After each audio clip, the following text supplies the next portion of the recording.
Good morning from Fast Company. Here's our daily look into what's driving today's creative business leaders. The fear that AI is killing jobs has been fueled by ongoing layoffs across corporate America, most recently at companies like Visa. Just this week, the payments giant revealed plans to shed 7% of its headcount, a move that will impact 2,600 employees. While Bloomberg reported that AI wasn't the only factor driving the layoffs, CEO Ryan McInerney clearly cited it in his memo, noting AI would shape the way work gets done at Visa. Some of its peers, like PayPal, have also made bold cuts to their workforce in recent months. Companies in various sectors have been slashing customer service jobs, replacing some of them entirely with AI. But, as researchers have reportedly pointed out, these layoffs still don't point to widespread job replacement. In fact, a new report from ZipRecruiter suggests that some companies may actually be adding jobs due to AI. When ZipRecruiter surveyed over 1,000 recruiters and hiring leaders, more than a third of them, nearly 35%, said AI will increase headcount at their company in the near future. Almost a quarter of them said hiring due to AI had already increased accordingly. Over a third said AI had already enabled them to accelerate their recruiting process. Nearly as many respondents, 32.5%, said the mix of jobs would change in the next 3 to 5 years as a result of AI, even if headcount didn't dramatically change.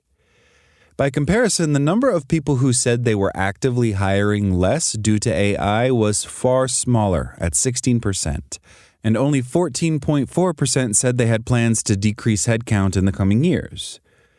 What does seem to be changing, however, is job expectations. Nearly 3/4 of people surveyed said AI skills were now either a major advantage or requirement for certain roles. Over half of employers also expect that their workers will now be more productive. Economists and researchers have warned for some time now that the narrative around AI-related job replacement is misleading and overestimates the impact of AI thus far.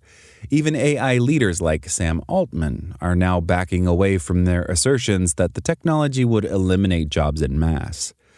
At companies like JPMorgan Chase, AI-related productivity gains have led to significant job changes in some divisions but have not meaningfully reduced overall headcount or expenses. We are prepared to make sure we can retrain our people, CEO Jamie Dimon said recently. We have had discrete areas where we did reduce jobs by 30% or 40%, and most of those people were offered jobs elsewhere. There is, however, evidence that entry-level jobs are at risk. ZipRecruiter found that those jobs were particularly exposed and that nearly 40% of employers had started reassigning entry-level tasks, like data entry and processing, to AI. For almost a third of companies, AI has raised the bar for entry-level candidates, a shift that echoes the experience of some young workers navigating the job market. ZipRecruiter's findings also captured another factor that might influence how employers talk about the effects of AI on their workforce. According to the survey, male respondents were more likely to say that AI would help create jobs at their company. This gender divide in how leaders think AI will impact their jobs also reflects a broader split in sentiment between men and women.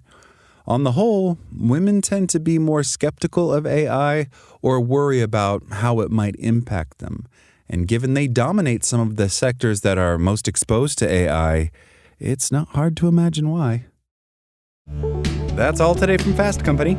Talk to you tomorrow.